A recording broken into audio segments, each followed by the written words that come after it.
Pedagang tahu bahwa calon pembelinya akan membayar dengan uang hasil judi. Apa kita sebagai pedagang menolak uang tersebut atau diterima? Kalau sudah jelas sumbernya haram, jangan diterima.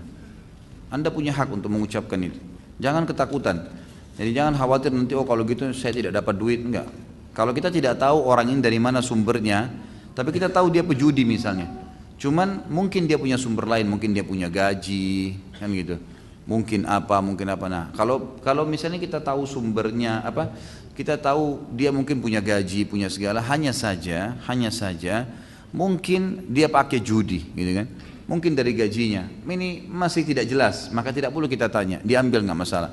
Tapi jelas-jelas dia datang, ini saya baru untung judi, saya mau borong toko kamu, maaf, silakan ke toko lain, saya nggak bisa terima ini. Kenapa kau nggak terima? Haram dalam agama Islam. Uang ini haram. Jangan malu. Saya selalu tekankan kepada teman-teman pedagang. Kadang-kadang kalau saya berikan motivasi kepada teman-teman yang sedang berusaha, itu maksudnya membuka usaha. Kalau berdagang pun bisa berdakwah teman-teman. Dari dokter bisa berdakwah. Ya jadi apapun bisa berdakwah.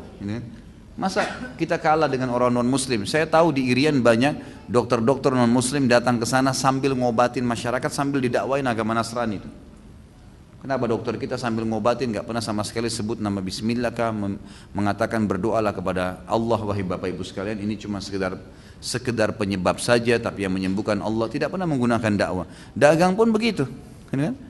Nggak ada salahnya di toko Anda titipkan, beli buku-buku tentang hijab. Ada pembeli masuk tidak pakai jilbab, dikasih hadiah, gitu kan? Dikasih hadiah buku-buku itu. Belanja, ini ada buku ya, hadiah dari toko. Nggak apa-apa. Nanti dia tersinggung, nggak akan tersinggung kok. Gitu kan? Kalau dia tahu, oh saya dikasih buku tentang jilbab ya, ya siapa tahu ibu mau baca, gitu kan? Ini hadiah dari kami. Tidak ada masalah. Jadi gunakan juga apa yang sedang kita gelutin sebagai lahan dakwah, itu penting, gitu kan? Itu penting, jangan malu dengan masalah itu. Jadi kalau ada orang datang jelas dia hasil zina, uang haram, dakwahin. Ini nggak boleh loh. Maaf saya nggak jual. Walaupun satu toko saya ini 100 juta dibeli semua, saya nggak bisa karena ini uang haram.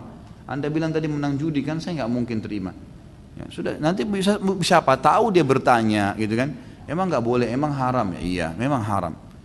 Anda tidak tahu dalilnya sekarang, subhanallah di Google kurang dari 1 menit. Tinggal ketik dalil-dalil judi, keluar semua tuh.